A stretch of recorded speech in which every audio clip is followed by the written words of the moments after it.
Hello, team. Welcome to this morning. Well, it's morning somewhere. Morning in the East Coast. This morning's episode of our Copeland live stream here. We got Jeff and Rick. Today we are talking about flourishing in magic. Should you do coin magic flourishes or card Oh, magic points. flourishes? What is the purpose of that? Yeah, we were talking about cards versus. What did you say earlier, Rick? You were talking about we were to do a card stream or something. I was saying I thought this week was about why cards are so much better than coins. That made Jeff really sad.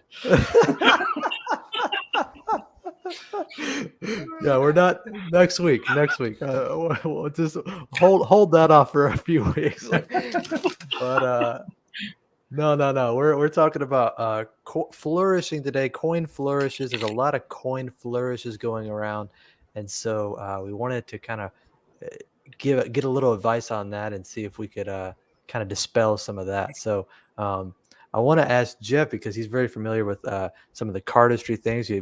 At one point, we're putting out an entire product on cardistry. How does coin flourishing relate, would you say, to cardistry?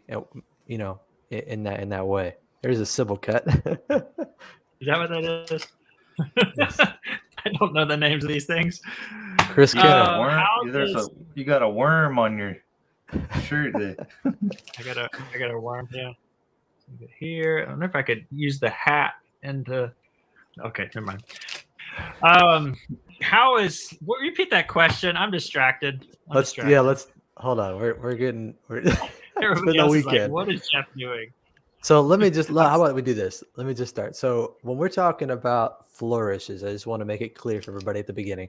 We're talking anything that's what would you say is a flourish? Anything that's not necessarily a magic effect. It's more like a skill demonstration, something pretty to look at. You might do a coin roll. My hands are kind of dry, but you might do a coin I'm kind of roll. curious what people would define in the comments, how they would define a flourish.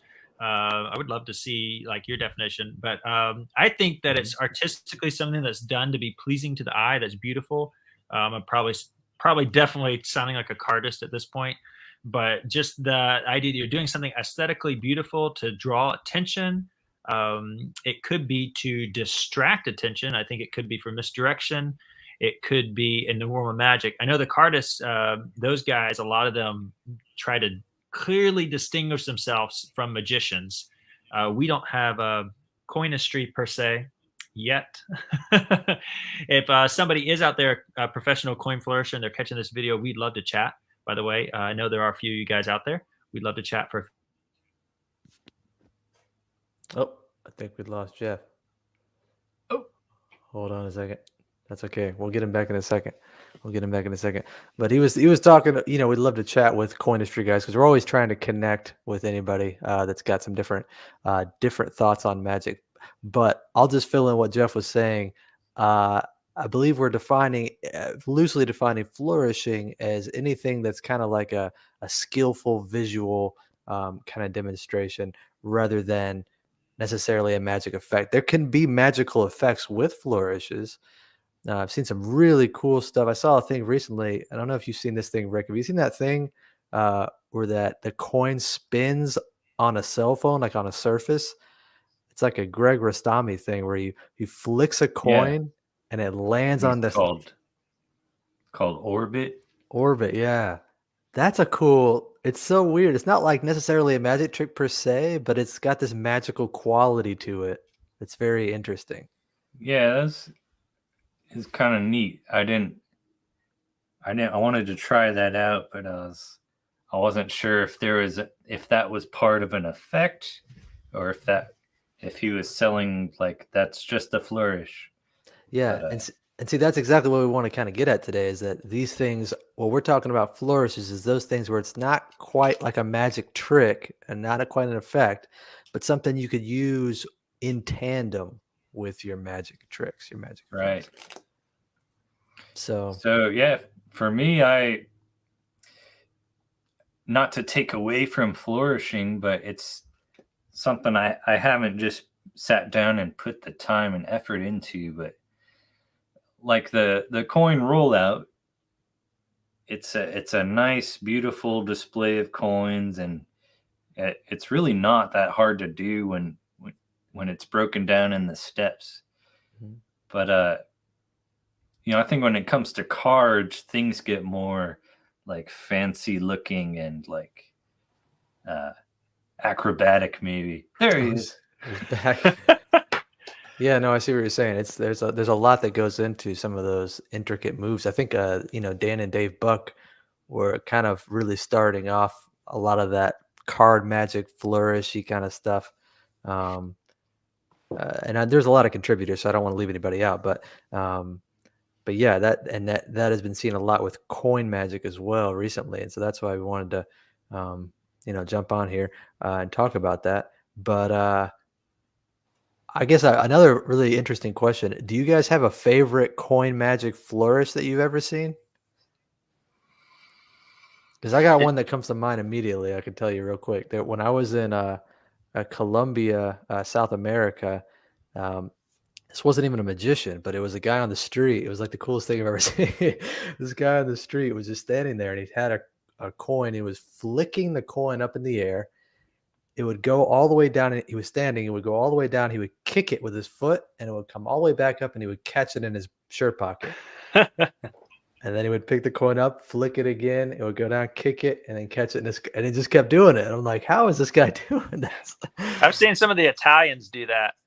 Can you guys hear me okay?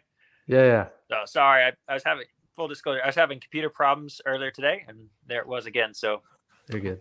on the backup device here, but I've seen some of the Italians do that. And I think it's because they wear very flat shoes. I think that's the key to that trick is you have that good Italian leather on your shoes. But yeah, I like that flourish a lot.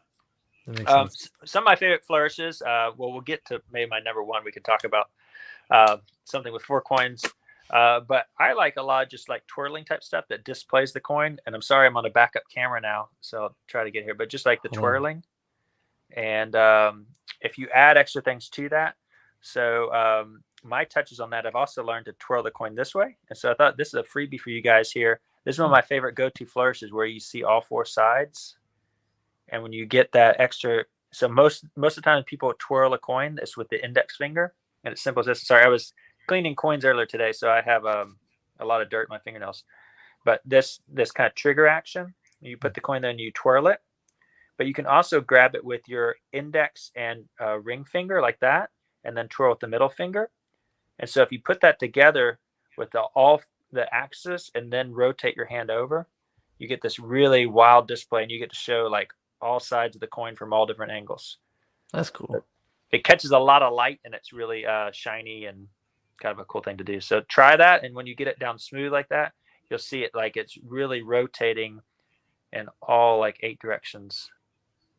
And that reminds me of if anybody here has seen our copper silver video that comes with the copper silver coin, there's a cool flourishy kind of thing there that's used for a convincer in the trick. Like it's not a trick itself, but it convinces the audience that everything is normal and above board just because it's a little flourishy display kind of thing.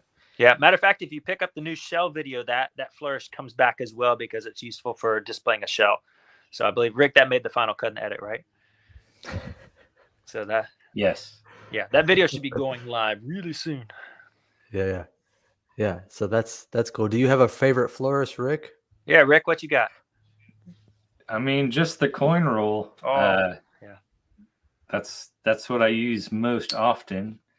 But I mean, with you just doing this, Jeff, I wonder like what's the minimum requirement to be defined as a flourish? So I do this all the time.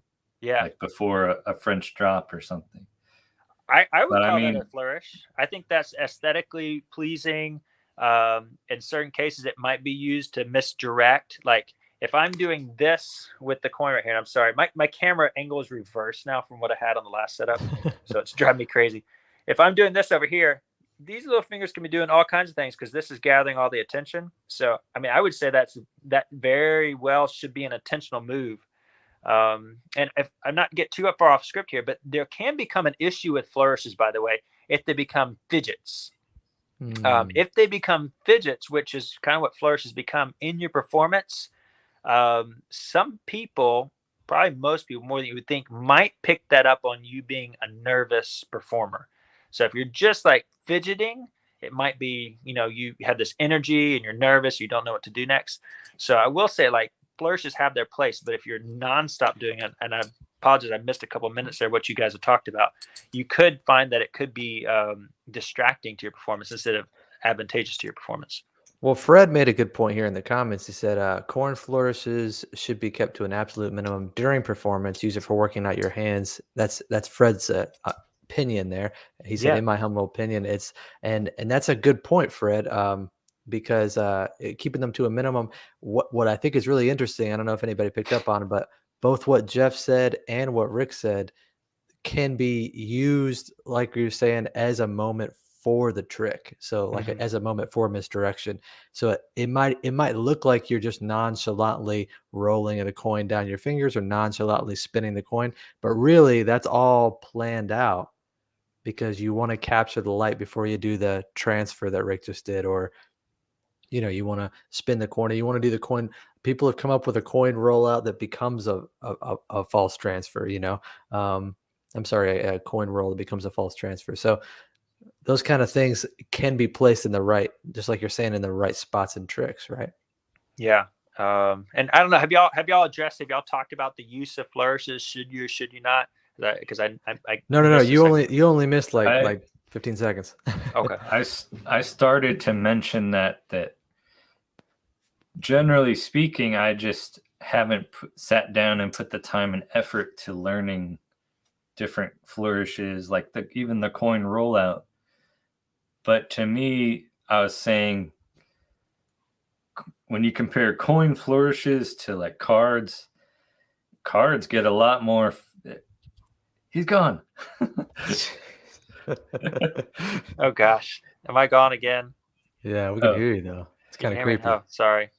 Oh, there you I go. was saying, like, card stuff can get a lot more fancy looking and acrobatic, where like the coin rollout or just the coin roll, it just kind of looks cool. And I mean, Yeah. like you said, you can't overdo that stuff too, where it's I would guess I would warn people, like, get your fundamentals down, like learn routines and tricks and be able to do those well, and then add your flourishes, because it's like you're putting the glitter on top of your magic. Is some people invest their time into flourishing, or even just sleights. People, move monkeys, they'll invest their time into the hardest sleights they can. Yeah. But they couldn't perform a trick for you if you asked. They just know these moves and stuff. Yeah. The flourishes are cool, but they should be sprinkled through the good magic that you're doing. Yeah. And I would argue, I wish there's a cardist watching here now, or somebody that does it. I think that's been the challenge of cardistry, has been why it's been very hard. There's been a few within the entertainment of cardistry industry and within the convention of cardistry con and that kind of stuff, who have risen up and excelled.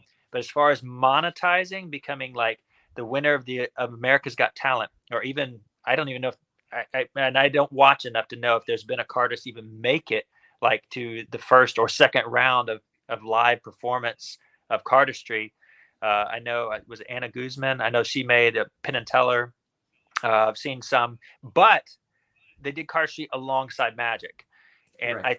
I think that's the key right there, is the flourish alone, though it may be magical, like this can be magical that the coin dances across my hand. And if I like perform this to music and get like very analytical and make my movements like match my speech and stuff, that can be like ballet. It can be a dance.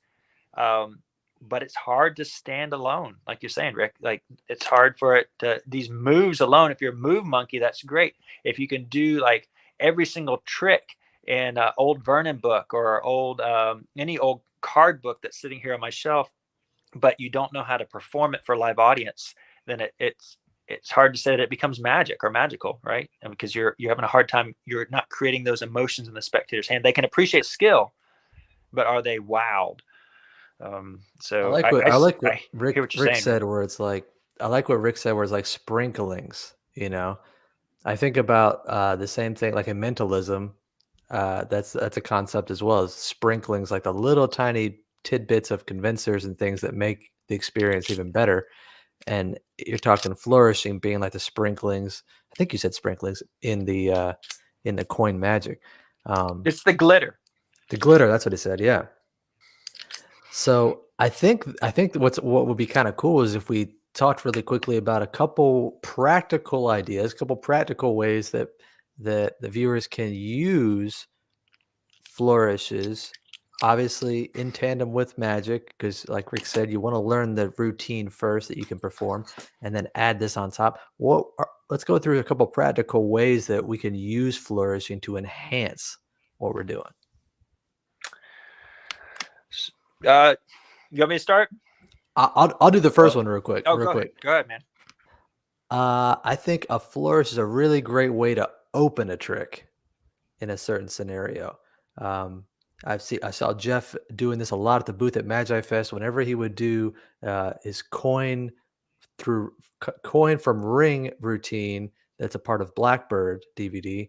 He would start by rolling the ring on his finger, and it just draws the attention, and it immediately lets people know, oh, this guy's got something going on. This guy's skillful, you know. And so it's an interesting way to kind of just capture attention right at the front.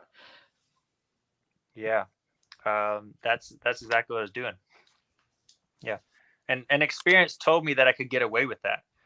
So I welcome any comments on here, and I love what Fred was saying there with his comment earlier. But I will say that sometimes I challenge that a little bit because what I heard when I first got into magic was don't flourish. Then you'll tip to the audience that you're the skilled performer, and then they'll know that you can do sleight of hand.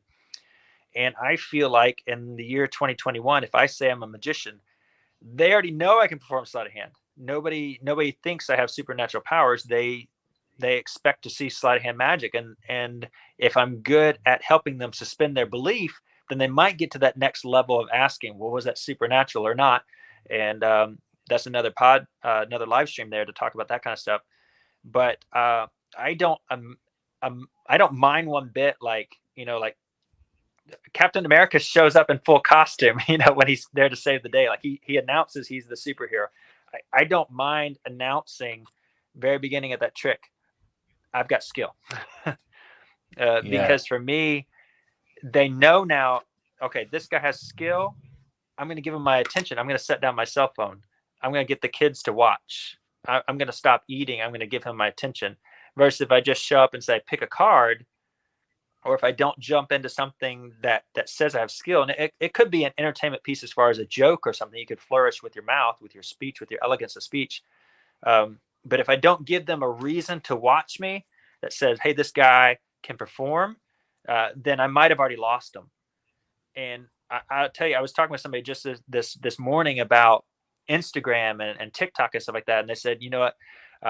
I was talking about like how quick you get to build rapport. And they said, well, yeah, you have 30 seconds. I said, no, 30 seconds is the length of the video. You have 5 seconds to get somebody's attention. Actually, I said with me, you have 2 seconds. If you don't get into the magic in the first 2 seconds, if you start telling a story, scroll, you're gone. I'm not going to watch people that send me stuff for like every once in a while. Well, not every once in a while. Sometimes it feels like it's every week somebody sends a performance piece for us to watch. And if it's edited and chopped up or something, or you're not getting directly into what the effect is in the first couple seconds, you're not going to gain my attention. And so I kind of in this day and age, like right now, at least where we're at, and I'm not saying it won't change or go back in the future, but I want somebody to establish they have skill, they're worth watching very quickly. And that could be the way they dress. It could be the way they flourish. It could be the way they speak.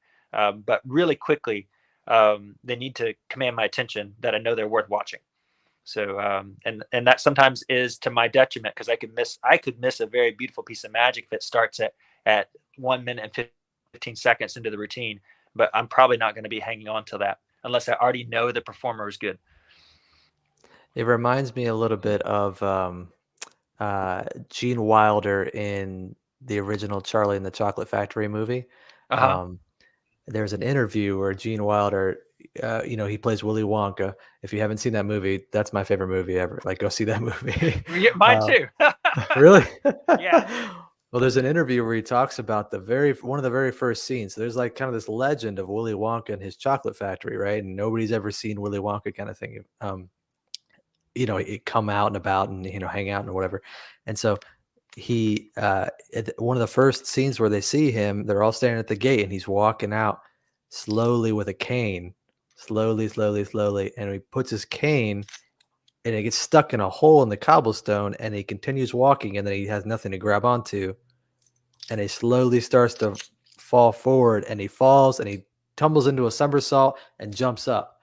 And it was like, whoa, out of nowhere. And apparently in the interview, Gene Wilder said he wanted to do that scene at the beginning.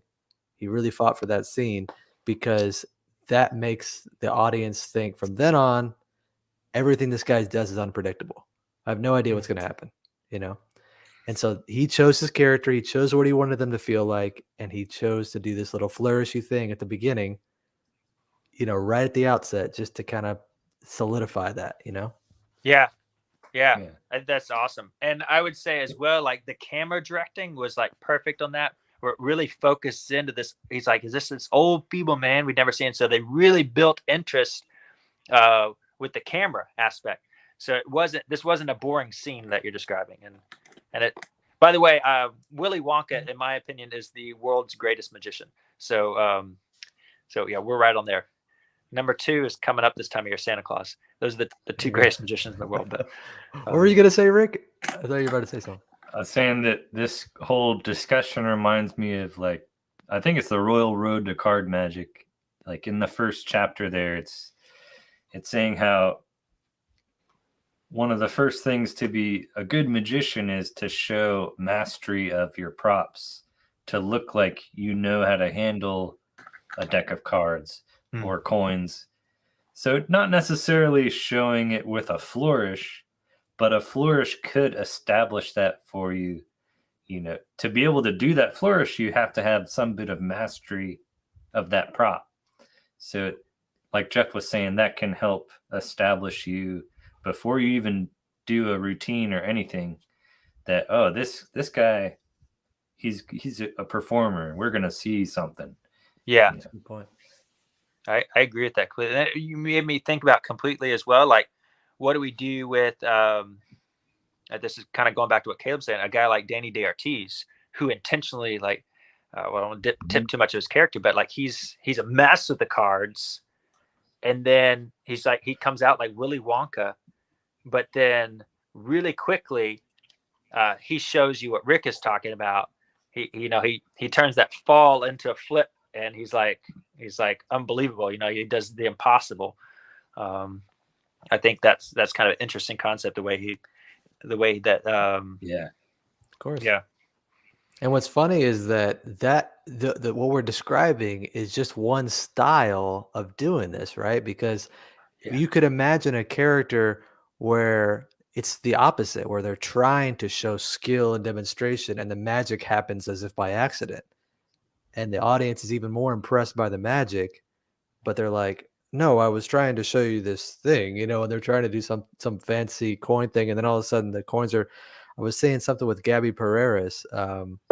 If you haven't seen him, he was doing this is a card trick, but he was doing this cool card trick where the queen keeps jumping.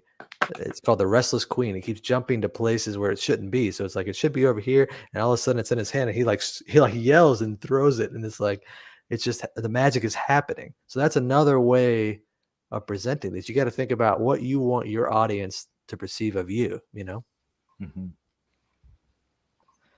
So Good points. yeah. So that's that.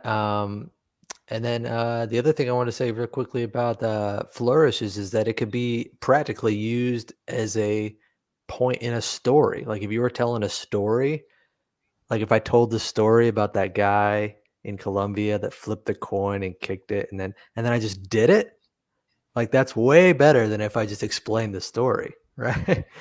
Obviously, I can't do that right now, so I couldn't. But if I would have been able to do that, that would have enhanced the magic so much better. So just by learning, if you were to tell the story about, you know, uh, your grandfather or a card cheat or something that was just rolling a coin down his knuckles, and then all of a sudden you did it, that enhances the effect so much more.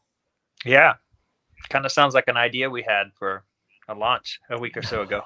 Well, that's what we're getting to. That's what I wanted to talk about here at the end. Now that we're wrapping up, if anybody has any other questions, let me know. Oh, actually, here's a good question before we go there, real quick, and then we're gonna kind of wrap this up. Shiloh says, "What are some of the lesser known coin flourishes?" I think there's a lot of them out there. Rick, maybe you can help me a little bit. I think things that have gone passe. You have oh gosh, I only have 4 coins. We have the coin star. I need a 5th one on my thumb. Let's see. But there's that one. These are some that were the old stage manipulators and guys that needed to make their effects really big. Forgive me, I haven't performed this in like 5 years. So. You can see a video. You can see a video of Fred Capps doing that on YouTube. I should have stuck with the 4 coins. There's that. In the T. Nelson Downs book, he's got like I think 40 half dollars like this, and he flips them like a card spread. Yeah. Oh yeah. But it's like down his whole like forearm. Eric Jones does a cool one. All right, where the coin rolls up his arm and he pops it here. I've seen that one. I like that one. Yeah. I don't really do that, but I've never tried that. I've seen the pictures, but since I have a big old bag of silver dollars. The cool thing is it rolls. You guys are seeing this is the real work on the coin flourishes. Everybody looking for coins that fell on the floor. This is how it goes. There's a Morgan guys. dollar in here somewhere. I don't think he did that sitting down.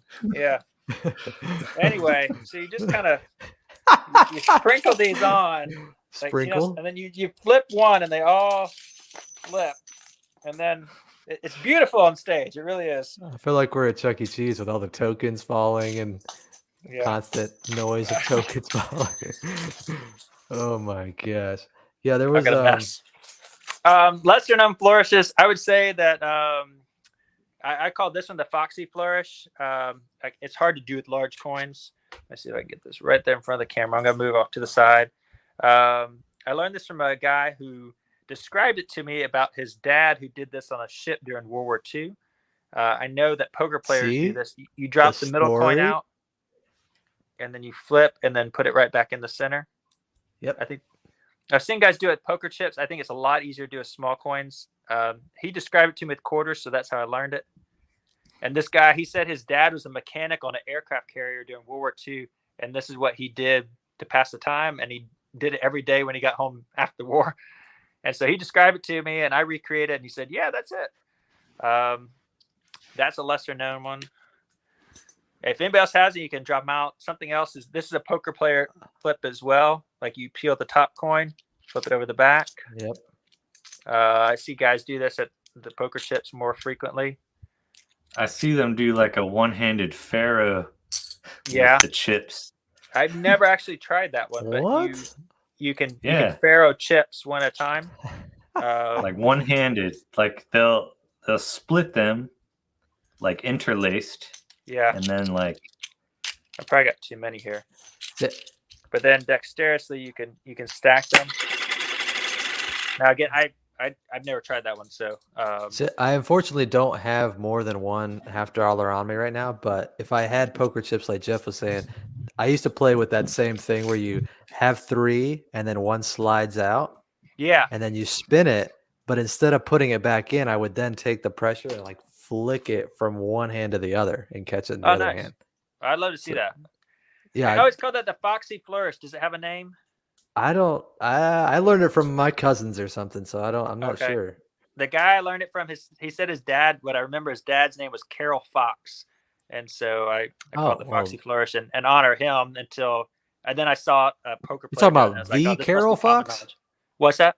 Talking about the Magic Carol Fox, or no? See, I'm probably mixing. I don't think it was the Magic Carol Fox because this guy wasn't a magician. But that then my name, I'm probably mixing things up. But Yeah. Maybe it's Carl Fox or something.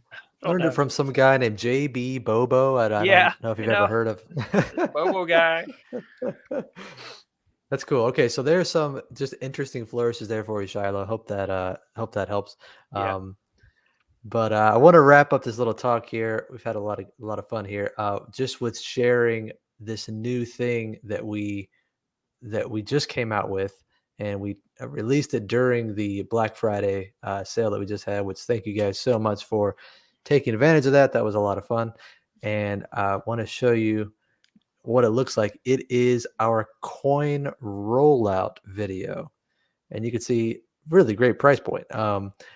Just to learn that coin rollout, all the details that come with it, to do this flourish, this really iconic thing here. Jeff can demonstrate. It looks really good when Jeff demonstrates here. Let me get him on full screen here. Boom. There you go. And so you can learn that iconic coin flourish to be able to use, like we were saying, at the beginning of a routine, or if you want to use it as a part of a story or as part of some kind of misdirection. There's multiple ways to use it. There's also like go ahead. 4 variations of it. And then Jeff has like a 5 coin rollout in addition to that. So there's So easy you can learn them ones all. and then like a little more challenging ones. So you can learn one and then work up to like the next one. Oh yeah, for sure. And we even have this crazy thing, which I don't know if I can see if I can find this. Yeah, here we go. If you take a look at our website, we also have the Make Beautiful Magic shirt, which, if you see there, features the coin rollout. And the cool part That's is, by the way. if you you just shave the beard just for, Where'd the beard for the go? picture. I lost 50 pounds. There's no beard. But the shirt comes with the coin rollout, which is the coolest part. It's like an interactive shirt. So if anybody asks you, what is that on your shirt? All of a sudden you can do that, and you're into the magic. So that's another way to use a flourish, right? Hey, let's role play that there. Caleb, how's that work? So say I'm wearing my Make Beautiful Magic shirt here, which Yeah, and I'm just a regular customer. okay. Oh my gosh. What is that on your shirt, sir? This on my shirt? This? Yes. Why I'm a magician, and this is the 4 coin rollout. See? Wow. A magician, you don't say. I am. Matter of fact, and thanks for asking. Here's my card. I knew a magician named Carol Fox. Or Did you Carl really? Fox. Yeah. did he do this thing with the? But you guys see, where we're at. We're just being silly here, but you see how this could be a very cool thing. So check that out. That's on our website here, and I have a little thing here, copencoins.com. Check that out. As always, we wanted you to enjoy the coin rollout, and now you can finally learn it, all the details yourself. copencoins.com. If you guys have any other questions about flourishes or anything, we hope you've enjoyed this segment. Let us know in the comments.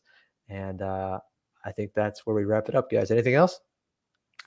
I feel like we covered it pretty well. Hope this conversation continues on, and hope that we see you guys flourishing, picking up the shirt, and see your videos of your coin routes, and maybe you'll create some new ones. And yeah, thanks for watching, guys. Yeah, we hope to see you flourish in magic. Both flourish like advance and flourish like you get it. Okay. All right. You guys have a good week. We'll talk to you next week.